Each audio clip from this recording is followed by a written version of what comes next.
Welcome back, everybody. We got rid of the curse, so now we've got Noxera on my side. Other side, that's where I'm supposed to be pointing. Hi, how are you doing? And most of all, happy version 18. Yeah, happy 0.18. It has been a kind of an insane patch. Tons of new items, tons of game system reworks. I mean, XP is different, gold is to everything, objectives are scaling to everything's crazy. And this is the What first is time on the the patch. It has been what's the fun to thing that watch. surprised you most of what you've seen so far?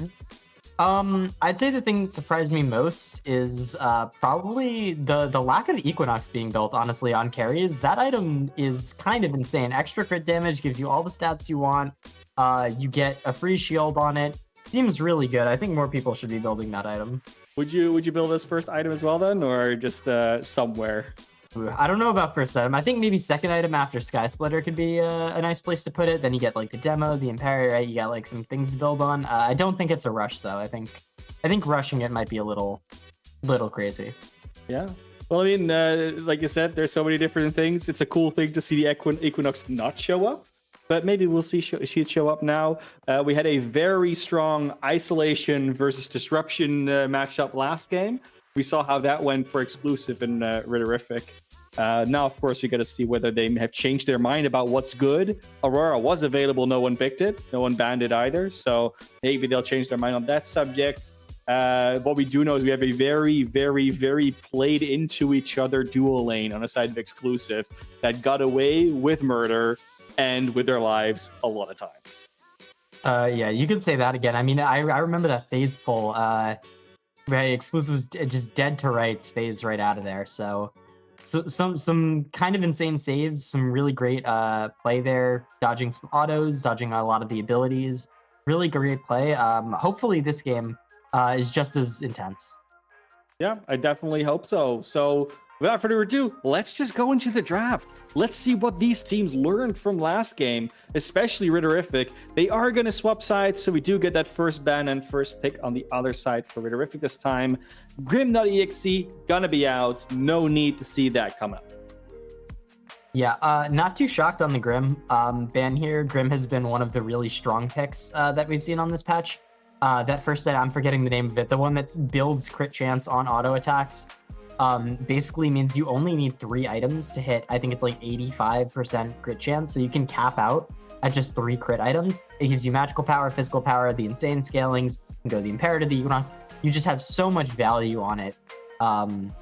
So I'm not surprised it's one of the strongest spots on the patch. And we see Team Xclusive ban the phase. That was giving them issues. Phase very strong in this patch as well. Those healing changes have been a bit crazy. And we see the Xeris locked in first for Team Ritterriffic. Yeah, I mean, the phase Xclusive betting out the phase is actually interesting because they were the ones punishing Ritterriffic with it. But yeah, Ritterriffic doesn't have to ban it, but also doesn't pick it. They get to pick the Xeris again, first pick. Seismic's gonna get the Gideon again. At least I don't think anyone else is gonna take it. And they're gonna also again go for the Richter here on the side of Xclusive. Nothing new on their side, nothing new on Ritterriffic side. But you know, we're getting closer and closer to those potential swap ups. Yeah, and getting Richter right now, sort of still a flex, but we've seen him just be forced more and more into the support role as the patches have gone by, especially with those Brimstone changes, just not as powerful as he used to be in those solo lanes and jungles, but we could see him, we'll see, but probably one of the best supports right now. That hook just provides so much value, and the Gideon, who has never left the spotlight, has kind of always been meta. So long as you have a free blink for your whole team, 2 great damage abilities, and a teamfight ultimate, I don't think he's ever leaving. We see the Chimera and the Kira as well, so a lot of aggression on Team Ritterriffic side so far. Very similar in that way they played last game, right? And now this time around, because Chimera wasn't banned out, they get to pick it up. But again, we get that same steal coming back for Xclusive. They didn't play Richter on support last time. They don't need to do it this time as well if they don't want to. But we're going to have a much more, hungry jungler on the side of Ritterriffic this time around, which might do them well. No Decker, though, for Ritterriffic, because that also gets banned out. Yeah. Decker obviously being a great ban from Xclusive. They've made it abundantly clear that they like melee characters and they want to go in. Decker, especially with that stun ball, with that containment fence, can just sort of drop it on you, say, actually, you're just not going to go in right now. There's nothing you can do. I would imagine that Steel is probably going to the off lane to deal with the Xeris. pretty good matchup there, able to just sort of tank it out and not interact too much, especially knowing that Xeris is that much of a lane bully. We see the Twin Blast band as well, so Ritterriffic really just cutting off those carries here, Xclusive cutting off the supports. I'd like to see what they pick. If Xclusive just run back the Murdoch, they end up going for something else. We see the Crunch locked in, so yeah, Xclusive very much Death Ball-y style comp right now. Gideon and 3 meatballs to run in would not... I think this is probably going to be a Murdoch locked in at the end of it all, just to have that extra ult. It's the same as last game, but almost worse. Like you provide a little less escape for your for your ADC. If that's a Murdoch, then it's a Murdoch. So you don't get that I pull you out now. So that might be a little trickier in the early game. And we do get both the Argus and the Narbash on the other side. So there are changes. There are differences, especially on Ritterriffic's side. Xclusive has still only picked one different hero. They might only keep it that one because the Murdoch might come back. But yeah, I mean, expecting the Murdoch to come back, to be honest. But I mean, great performance. So yeah, and there it is. I mean, hey, don't fix what ain't broke, right? So just gonna run that back. They banned the phase themselves. Like that was the thing that largely made it work. So either they would have proved that it works without the phase, or this might be even better. I just don't know. But more health than the phase had when you get a crunch in the mix.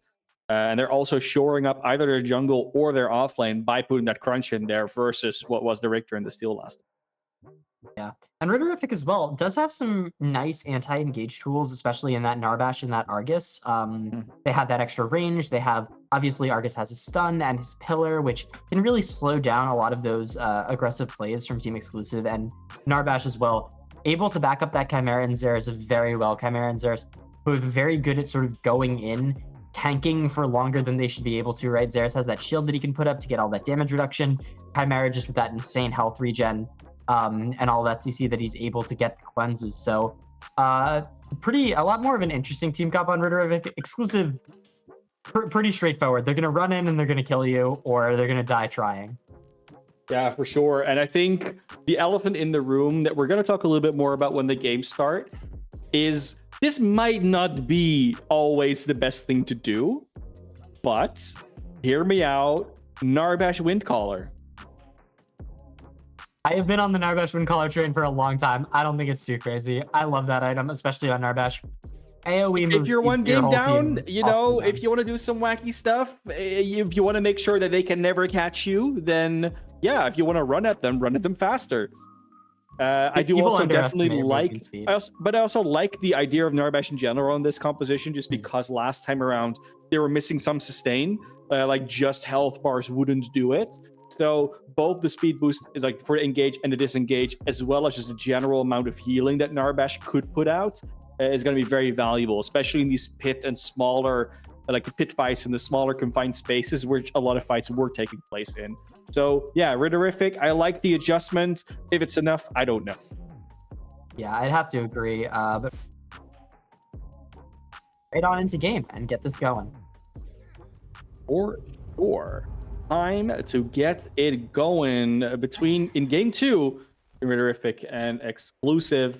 No one's going to do anything weird because you're starting off with crests and components, but these are your players. No one has been swapped out. Xena Zurge on the Xeris Demob on the Chimera, and then Boinks Ritterriffic on the Argus and the Narbash. Of course, we get Crush. We get I do say the name wrong. It's not Crush, right?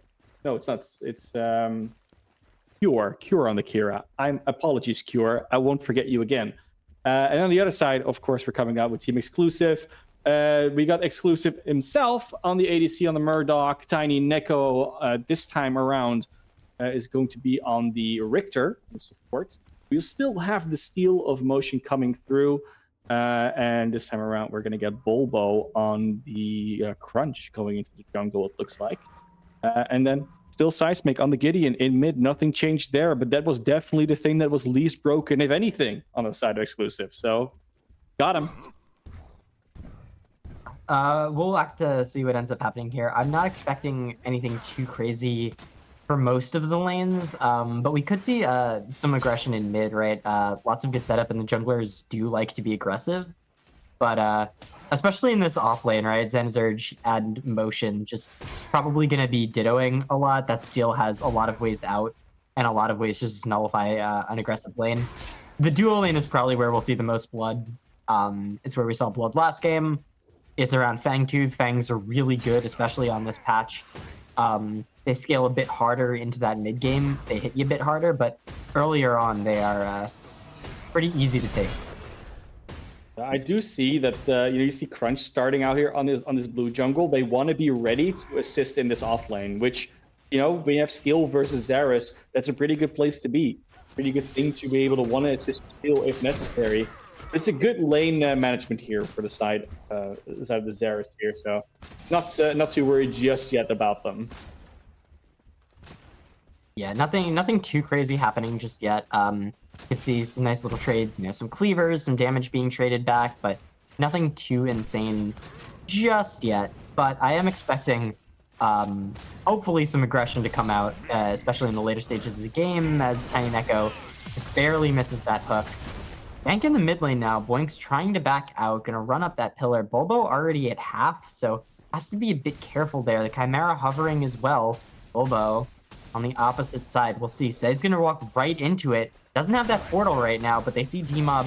Will it be in time? Right kick coming out. Say portal's out, has cooldown in time. No blood so far. Both teams just taking those buffs and backing off. Yeah, and we saw this last game as well. The constant pressure onto Boinks in the mid lane. They tried again, not as successfully this time, but both mana pools are so low on those mid laners. I don't think Gideon actually has enough mana right now to portal if they needed to, but neither does Saris. The Arcus have anything left, so tanks are empty as they could be. Yeah, and this is one of those things about these mage mirrors, especially in the early game. If you're not playing something that has good mana regen or is able to maybe take that mana regen item early, it's kind of hard to really get anything, or like those levels like 1 to like, I'm gonna say like 4, until you get back. You get some of those mana regen. Sometimes you get that that stacking on the potent font. Sometimes you're getting people rushing time warp, right, for that extra mana regen item. But as of right now, Argus is one of those characters that you blow your cooldowns like 2-3 times to clear the wave, and then you just back because you're out of everything. Yeah, it's and with the item changes as well, like the things you can build versus the things you maybe sometimes should build, like it's very different. Especially like I said in the last game, right? The mid laners just got a lot that they can work with, and they didn't get anything taken away. So there's just more choice now, and that's hard for some people. People don't like to have to choose sometimes. Sometimes you just want the game to basically tell you what to pick, and that's kind of it. And I don't think mid laners are going to have that easy of a time of it anymore. Then a Zurge, other pressure from Motion. Ooh. Yeah, but I mean, he's got the XP lead, so that's good. Like, he's at 5, and Motion is nowhere close to level 5 yet. Yeah. Some really great landing there just to lock him out of some XP, but Motion should hopefully be able to catch up soon. He's about to catch 2 waves and a green buff. That should hopefully put him on a bit of an even level, but not going to have the same back power that Xanazurge has. And we can see Crunch is already going towards that blue side to clear, so he's going to be going back over to red in about a minute or so. Nothing on the duo. Boinks getting very low. Say, can land one more combo to take the kill. Boinks has no mana and no health left. One rock will do it, but Boinks is trying to dodge it. It's not going to be enough. Say with the autos to finish it off. D-Mob, wrong angle through the portal, is not able to chase. 1 for 0 in favor of Team Xclusive. And that was it, right? Like, that's why they stuck around on the Argus, because D-Mob was like, I'm coming. I'm almost there, man. Keep him there for a little bit longer. But it wasn't long enough, and it wasn't fast enough. Tiny Neko now super low. We'll have to blink away, because Cure will otherwise take him out. Yeah, I mean, this is Xclusive in a nutshell. Like, if this is my game, and I'm Tiny Neko, I'm dead there. But for some reason, they can every single time find that knife's edge, that little bit of HP to get away with it. And they do every single time. Xclusive, not going to be riplashed in because there's no Richter. And they will be close enough to their tower that they're safe. Low mana, though. Yeah, not a lot to do. I mean, if you're Cure, you're a bit upset about that one, right? The Dusk leaving with barely any HP, 1 auto, a little bit of damage. Boink's now over here to try and find something. Able to land the stun on Tiny Neko. The Cleaver also lands. Tiny Neko forced to run away. They're going to have the movement speed. They don't have the Blast Cone in time. Bulbo. There's Bulbo. There to back him up. Boink's Not going to be able to get anything, but with Neko so low and Xclusive being forced under tower, I don't think they're going to be able to grab anything. Say here, maybe looking for something. No, just going to push in the wave and back off. Just Bilbo crunch things, the unexpected jungler. Now, Argus, going back to your mid lane. You're just in time to catch that wave that Gideon's trying to push into your tower. Nice timing, good farm pickup. So at least their rotation, it wasn't completely for nothing. Though they got some value out of it, and they didn't completely lose their lane. So, right rotation, I'm liking it. Yeah, some really great like macro here, especially coming out of Team Xclusive, sort of knows where they need to be. You can see the crunch already over there. Maybe gonna try and get a Fang Tooth off this. And Mirror though, look at that! Look at that! Look how deep they are. They're in the jungle, and no one spots them. That's so. A, it's very gutsy, and B, they get away with it. That's beautiful. Yeah, gonna grab that 3 camp and then try and back off here. Bulbo is gonna spot him now at this point. Gonna try and finish it off. Grabs the smite. The hunt tries to get out. Force the blink though. We'll see. Motion blinking forward, trying to find something. The ultimate comes out. Bulbo with the knockup, looking for more damage. Dmob trying to swing those axes, get a little bit more. The jump is not gonna be enough, and the damage is there. Bulbo with a kill onto Dmob gets punished for the invade.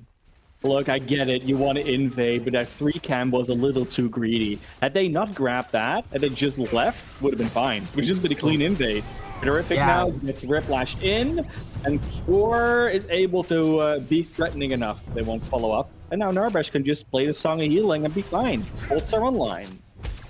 Yeah, and I think this is one of those big things that you have to understand in Narbash lane, right? Is that trade of resources is when you land that hook, you're saying, oh, am I trading, the health? I'm going to trade this cooldown, get some potential. No, you're trading it for his mana bar. Because Narbash without mana is pretty much useless. A giant target that isn't very tanky.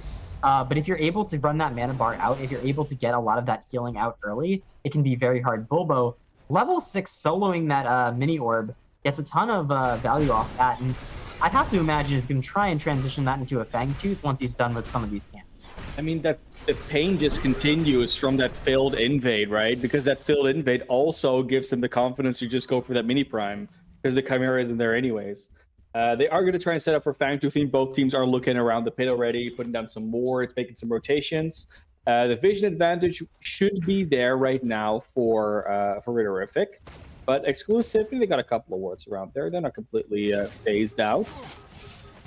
They're looking for that pick. They're looking for that reason, that basically allowance to go into that Fang Tooth pit. Yeah, and you can see Neko and Ritterriffic just both daring each other to waste those cooldowns, right? Ritterriffic with the cleaver, Neko with the Riplash. Either one can be a lot of damage onto either, and we'll see. They're forced to dash out. Ritterriffic takes the Riplash, gets hook deck in, the suppress is there, tries to blink out, is it going to be enough? No. Xclusive forced to defensively. Dmob over here is able to land it with the call, cure at kill. Now, Dmob might be a little bit too far in. Bulbo and Tiny Neko looking for the damage. You're trying to find some damage back, but it's not going to be enough. Bulbo and Neko now at half HP. Cure dashes in to try and find something. Is the dust going to be enough? One more auto will do it. Cure with an extra kill, able to return that 2 for 1 in favor of Team Ritterriffic this time. And that's what you'll love to see as well. Like, you almost eliminated the Narbash, but he just comes back as he healed himself back up. They do lose Boinks in the mid lane once again. Seismic just unbeatable in the mid lane today, and it is definitely one of the strong, very strong points. They've got a bunch of them, but that's definitely one of those they can always rely on. Whatever lane other lane loses, that mid lane is theirs. Yeah, and you can see Motion now really being able to bully. You can see already going for that spell slasher, probably going into the Elephast. I'd imagine just going to grab that Brimstone for the wave clear. And I'm glad people are finally doing this, right? Sometimes you just go Brimstone because it's a good component. It gives you wave clear, it gives you damage, and then you build other items. You don't actually need to finish the Fire Blossom if it's not ideal. Well, you definitely don't need to finish it first. Like, you can always go into a different item and then finish Fire Blossom later, but you can definitely sell the Brimstone too. It is, it's a good component, but maybe at some point you want to have that item slot for something else. Now, with the 6-item slot, it's very late in the game that you might have to make that decision, but it's still a decision that you can consider, which is very nice. Bulbo looking around here. They are coming up behind Boinks, and Boinks is gonna get... Ooh, nice reaction. But still, the Riplash through. Crazy. They were setting up for it, and they get it. Yeah, really nice plays. They had some A little bit of fancy footwork there, almost getting out of that, but really nice Whiplash there from Neko to take out Blinks. And this is what we were saying, right? A lot of that aggression needs to come out if they want to make something happen. But now, getting collapsed on, Say took the back, so they're not there. Cure. Ooh, Bulbo might have gone a little bit too aggressive. Bob now with a 3-man cull. Absolute insane damage. Xclusive about to get taken out. The axes are swinging, and Bulbo is the last one. They're still fighting. Not going to be able to get him. 2 for 0 again for Team Ritterriffic. Able to turn that. Maybe just a little bit aggressive there. Seismic's alive. Exclusive. Seismic is alive, and we've seen Seismic do this before. But this time the jungler is in the pit, so it's not as useful, but he might still try it. An interesting note, too. Seismic went for that True Silver first item and is going for the scaling. They really do not have Azure for a second as well. So they don't have that insane damage quite yet that you would expect to see from a full Gideon ultimate. A lot more of that utility, a lot more of that fight power that is being provided to the team. So probably not going to want to go in and 1v4 there. Yeah, one thing we haven't really noted on, which is very important to consider in this composition, Ritterriffic is going to have a hard time getting that ultimate off. That's going to be a rough one. Like, even with items to, like, prevent it, but, like, you got Crunch, Steel, and Richter looking at you constantly. Are you going to use it? And there'll almost always be one of them that has a cooldown. Like, there's almost basically just no windows of you safely doing it. But unless you rush the True Silver, I guess. But even with it, right? Like, even then, it's still so rough. Yeah, you're going to have to pop that Crash Bang Boom early into the fight if you want to get it off and just sort of walk in with it rather than waiting to get all of that slow value. You're going to just pop it on no one. Doesn't matter about the slow. You're just going to play it for the knockup. Could be reactive as well. You know, you peel for your ADC with it. Yeah, definitely. Seismic already 2 levels up in the mid lane, though. You can see a lot of these both those kills, a lot of this CS, these micro advantages that Say has just been getting this entire time is going to be trying to get stretched out. And you can see motion going in on Xanazurge, but Xanazurge already up by 1, so that Xerath is going to start to peel away pretty quickly if they can't get a grasp on it. This time around, and that's something that's very different from last game, this time around that solo lane is going a lot better for Xanazurge. It's the same matchup, but the pressure just hasn't been there as much. Ooh, D-Mob might be getting on top of Xclusive. Are they going to get away again? Trying to find the damage, they're not going to be able to. Say goes in with the the black hole, able to get some pretty good damage there. D-Mob is able to get Xclusive on the backside. It being a 3v4. Neko now with the Whiplash, a great hook on a Ritterriffic to get some damage now, but will go down. Cure taking out Bulbo, though, in the backside. Boinks is here to help it out. Not going to find anything too crazy off the Synaptic Obliterator. Say is already out, but an amazing 3v4 turn there from Team Ritterriffic. And it looked really good what Seismic was doing, because Seismic essentially said, you want to go after Xclusive? Only D-Mob's going to get to, because I'm going to put this giant black hole in the middle of it.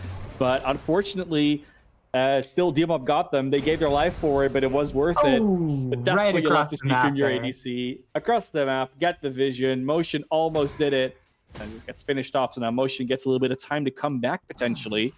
And that happens when you don't finish off the steal. You get nothing, and you lose even more. Oh, they're just going to go 4-man that orb. They don't care. Why not? I mean, hey, if you're going to take a freebie, right? I mean, Seismic, I don't know if you heard it or not, can't really do anything at this point. You're not even going to try and fight that one. And you can see Xanazurge really thought that he could go aggressive there with that Gladiator. Passive, right? Fully stacked. Pops the Coliseum. Has all that AD. Has that extra health regen. But the blink right there from Motion to back out and Xclusive across the map with that long Northern Alar to take him out. He would have gotten away with it too if it wasn't for that darn Murdoch on the other side of the map. Darn Murdoch, yeah. I mean, hey, this is the exclusive special, right? Just cross map. Any play you think you could make, you thought you were going to get out? Nope. Again, what I will say, though, again, we're looking at the timings, right? Like what has happened in this game versus the last game. The eliminations are even, so they're not ahead. But like the exclusive last time around, they are winning mid lane again. That's the same, but the off lane's going a lot better. Dual lane's going a lot better. These fights, they're not getting away with everything anymore. They're being punished. Xanazurge, now Xanazurge gets away, like when they basically shouldn't have. So yeah, I mean, we saw the health regen. That was sub 100 right working. They're churning here. They're churning. They're churning. D-Mob going in. Lands the call on a 2. So far getting only 1. Neko backed out, but D-Mob blinks in with the portal. Tries to find one more. Will manage to get it. Xclusive now trying to rotate in on this, but it's already a 2 for 0. Team Ritterriffic already pushing their advantage, trying to get this mid tower, seeing if they can get anything. Bulbo forced to dash away. And it looks like it's just going to be a free tower right now for Ritterriffic. Team Xclusive does not want to fight this after getting picked off in that mid lane. You could try and fight it, but that would not have gone well for them for sure. No. It's again, I will say, I do think Ritterriffic is working with a composition again that does need to sort of be ahead most of the time, but also cannot really go for a 50-minute game. Like when it goes later in the game, it's going to be impossible to get past that front line that we have on the side of Xclusive, and the ADC will be doing way too much damage. So now that we have a Kira that's a couple of levels ahead of this Murdoch, you are going to have to keep snowballing. You're going to keep going for these neutral objectives, use them to your advantage.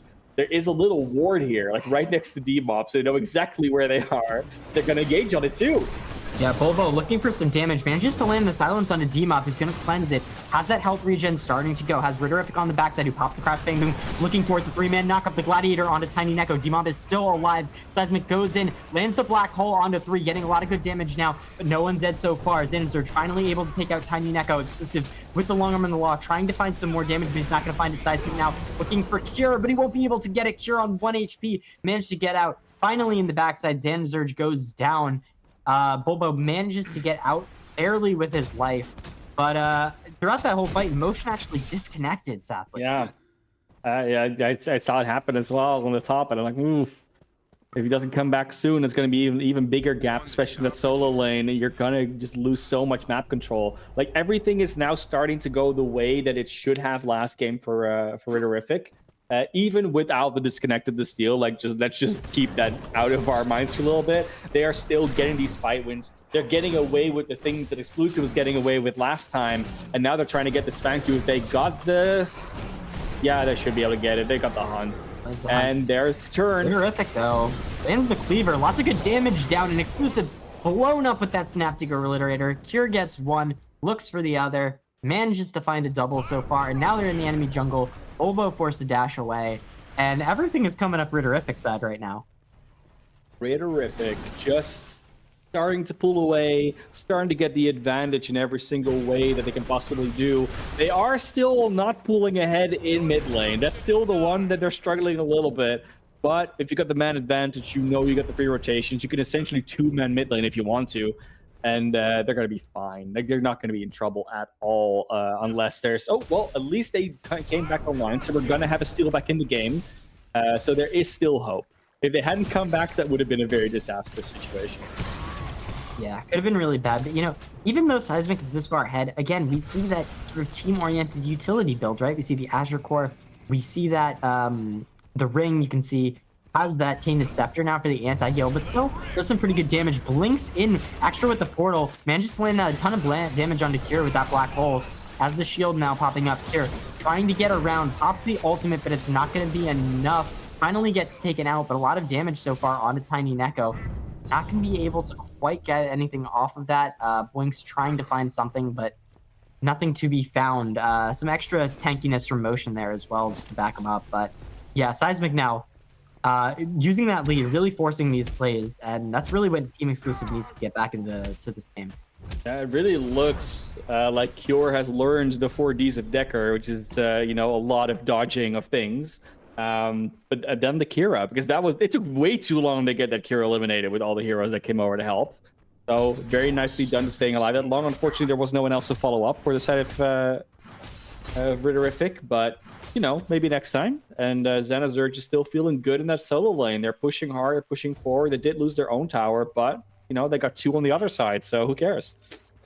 Yeah, I mean, who cares indeed. And you can see some people, you know, building into those new items. We actually saw Xanazurge right there with the yeah. Oh man, I'm gonna have to try and remember. It's the new Omnivamp one that I'm trying to remember. Mist Meadow Buckler. There we go. Yeah. That's gonna take a while, but that is the that's the sort of replacement for Tectonic Mallet, Tectonic Hammer. I forget exactly what it is. I'm already forgetting. Say though, caught out in the mid lane while I'm speaking, tries to get the portal out of there, and they're not going to end up chasing anything. Bulbo's already there, but D-Mob going in, blinking, landing the lead, trying to find something. Manages to cleanse that stun, but he might be in a bit too deep. Ritterriffic there though. backs him up, gets the healing. Bit aggressive there. Maybe thought he could find more than he was able to. Was eventually able to get it going. Now they are looking towards this jungle here. Yeah, Neko already goes down. Dasmic trying to find a little bit something extra, but Xclusive is caught out alone without his support. Dasmic already at half HP, already has that Azure Core shield pop. Emob trying to find more damage. Seismic finally goes in with the black hole, but he doesn't really have the damage to back it out. The stun comes through and Seismic goes down. Pure managing to find another. Boink's finding one more, and Bulbo is the only one left alive, forced to run for the hills within an inch of his life. And with that orb prime up, Team Ritterriffic is pushing their game further in their advantage. 22 minutes in, 17-9. Orb prime already, and it is not looking good for Team Xclusive. And more power to Narbash, right? Normally you'll see teams go back, a couple of members go back to spawn before they Orb prime there with the health bars they were on. Just heal while you walk over. It's the power of Narbash. Great. We are going to see that fall pretty quickly, of course. The Overlord here on D-Mob coming through.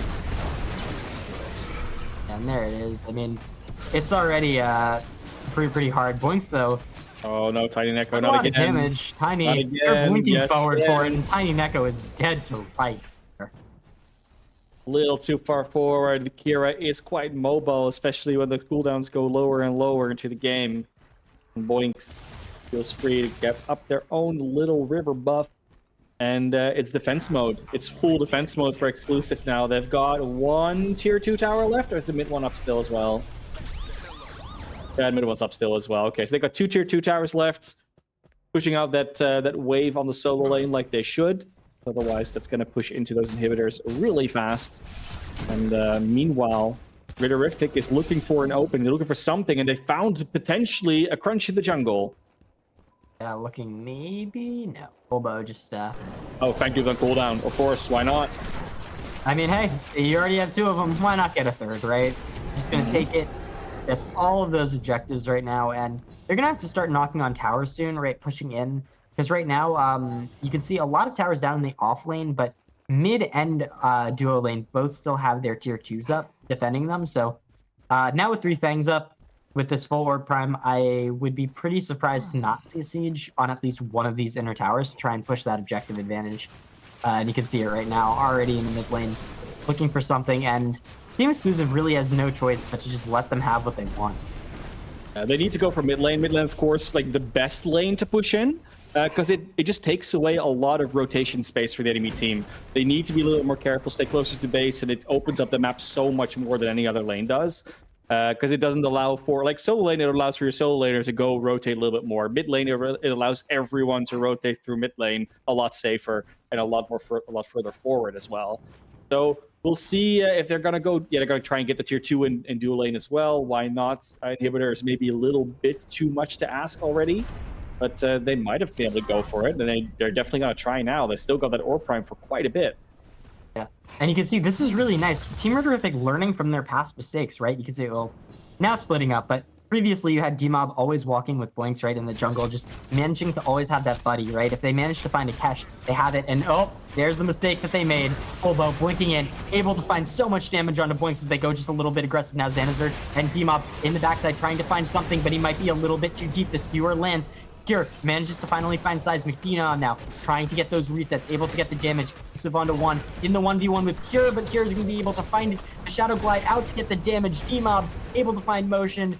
Ritterriffic as well with the double on the back end of it. 5, 4, 2, 3 versus no one left alive. Team Ritterriffic, everything's in their favor. We might see a 25-minute game here with that ace. It very much looks like it. I mean, 20 seconds before anyone is even back, no one is going to be able to stop these minions and these 3 heroes. That is game 2 going to Ritterriffic, and that means we're going to a game 3 in the last series of the day. And I mean, could we won it any other way?